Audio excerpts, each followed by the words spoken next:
Visit TheRetroFuture.co.uk to find all the links you need. Hello and welcome to another video on a channel by none other than a human being. Today we're going to be looking at the Pocket Go V2, or as these guys like to call it, the new Pocket Go. This hopefully is going to be better than the first Pocket Go. You would expect that it would be, being that it's the second revision of it. So this little thing was released at the start of the year.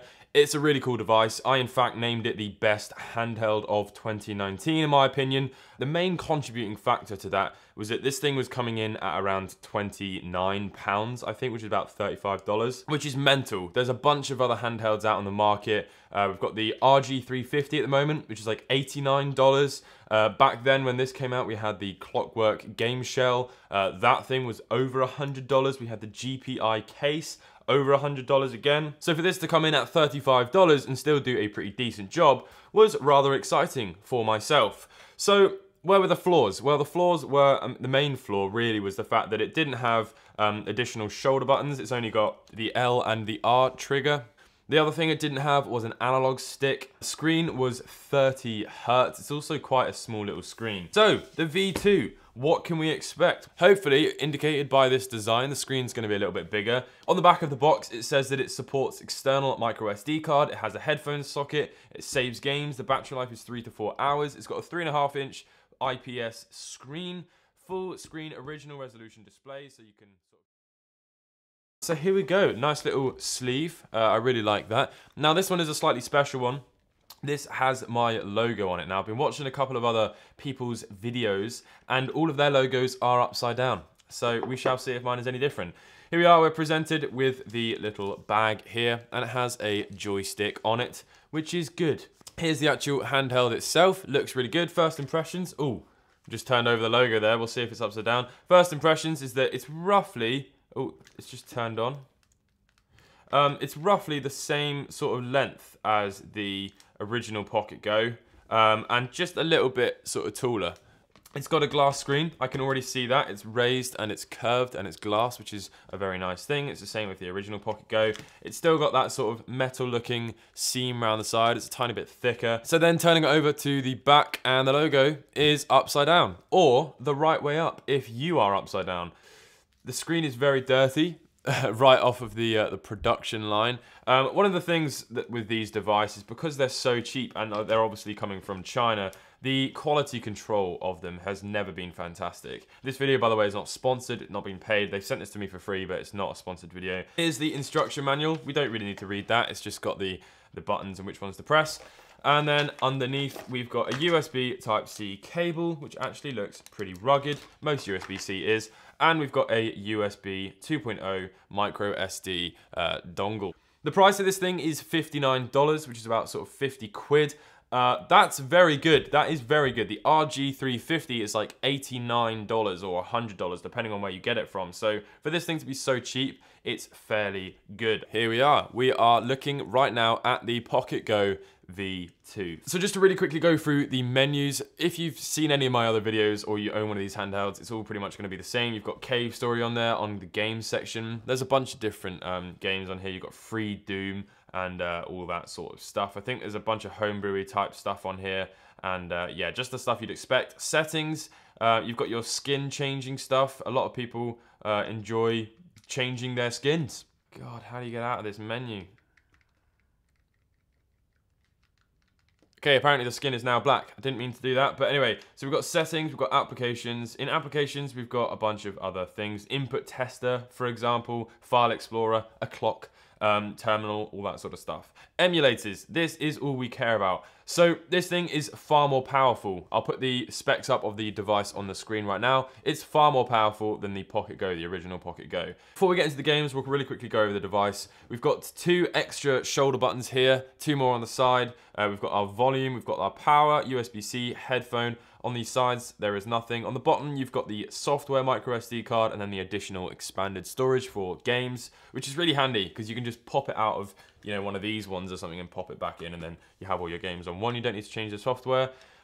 You've got your analog stick on the front, which is pretty nice feeling in terms of its actual mechanism, but the actual analog stick itself is a very small plasticky sort of nub, and it's like glossy, so you're easily going to be sliding all over that, which is not fantastic. We've got 3 buttons on the front, which are actual tactile. Our A, B, X, Y are all membrane buttons, and we've obviously got our D-pad and a speaker on the front, mono speaker, only one. Bit of a shame, definitely room for another one.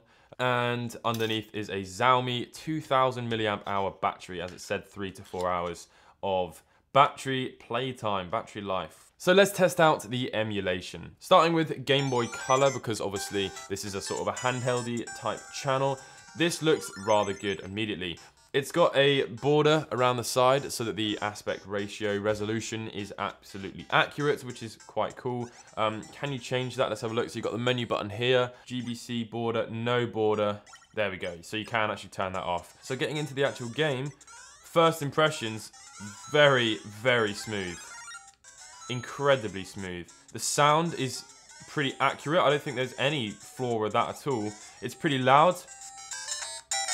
Definitely not going to want it to be that loud because it will start sort of peaking at the higher sort of tones. The colors are incredibly accurate. It's probably not going to transfer very well on my camera, but the colors are incredibly accurate. And because this thing is playing at the absolutely original native resolution, it looks brilliant. In the menus, you can go through and actually change all of the different resolutions to the one that you're happy with, so that's great. I'm probably always going to keep it to no scaling so that it plays it at the original sort of screen size. But yeah, absolute win on the Game Boy Color so far. Saving the game is very simple. Simply go to menu and then save state. Select the save state that you want to save it into, and then you can go menu again, load state, and load back to where you were. So that's going to be the same across all the consoles as well. Every single one is obviously going to be able to save and load states, which is something that you don't get in actual hardware original games. You can't just save and load states as and when you please. Very good that you can on these. So taking a look at Genesis or the Mega Drive, here's a little bit of Sonic for you. Now, you would expect all of this stuff to just run perfectly fine because this is a pretty advanced handheld. For it to not run fine, I would be quite worried. Genesis is working lovely. It looks absolutely beautiful. Just as a sort of a comparison, just for interest, the Genesis, the modern mini Genesis, classic mini Genesis, whatever it's called, that thing costs the same as this. And with this, obviously, you can play a lot more stuff. So that's just a little bit of an interesting factor to take into consideration. But yeah, this is working absolutely beautifully. I wouldn't have expected anything less. Moving on to the SNES, we're going to be taking a look at Yoshi's Island, which is obviously a slightly more technical game than some of the other Super Nintendo games. So if it can play this well, then it's going to play everything else well as well. So yeah, immediately this looks good because the screen is such a high quality display and the colors are so vibrant. Everything is looking fine. From the sound standpoint, everything sounds very accurate. There isn't any sort of distortion or skipping in any of the frames. Everything is playing so well. I think it's going to be really hard for anything down the line to be better than this. I'm not really sure what you could improve on now because everything just runs so perfectly fine. So yeah, I mean, you can clearly see that there. I don't even need to open my mouth. So moving on to the Game Boy Advance. This thing is good.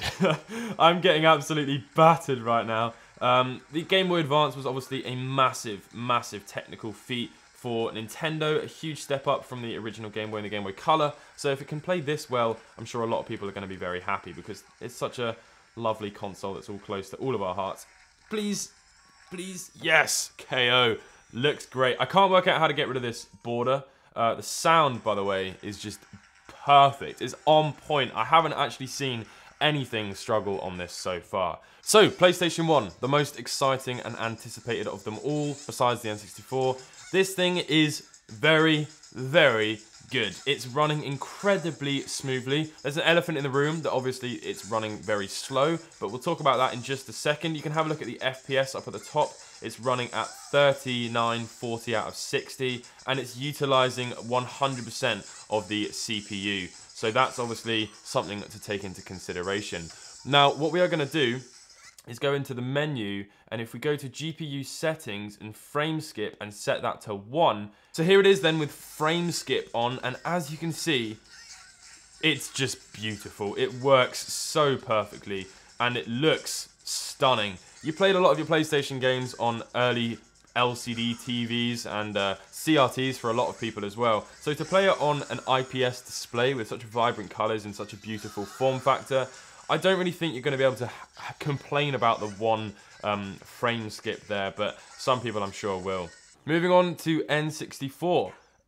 Yeah, absolutely what I expected. There's a lot of input delay. The sound, there's a lot of graphical glitches.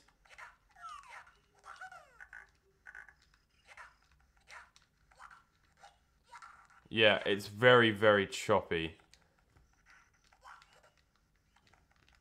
I mean, it looks fairly decent, so it may run some of the more sort of simple Nintendo 64 games, whether you're playing some sort of Solitaire or Tetris maybe, but this is not, I mean, this is going to work, but it's not really super viable. Just because something can do something doesn't mean it's going to do it well. Yeah. Not fantastic. There is no menu. The joystick doesn't work. You can't change anything. This is a very early build, I think, of the Nintendo 64 emulator on this.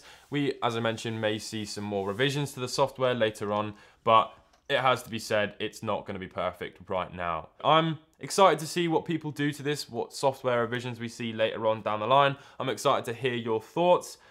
You know, this thing is never going to be perfect. Handheld devices are never going to be perfect. You can get some very good ones, but you're going to be paying a massive, massive premium price for them. But for now, the Pocket Go V2, huge thumbs up from me.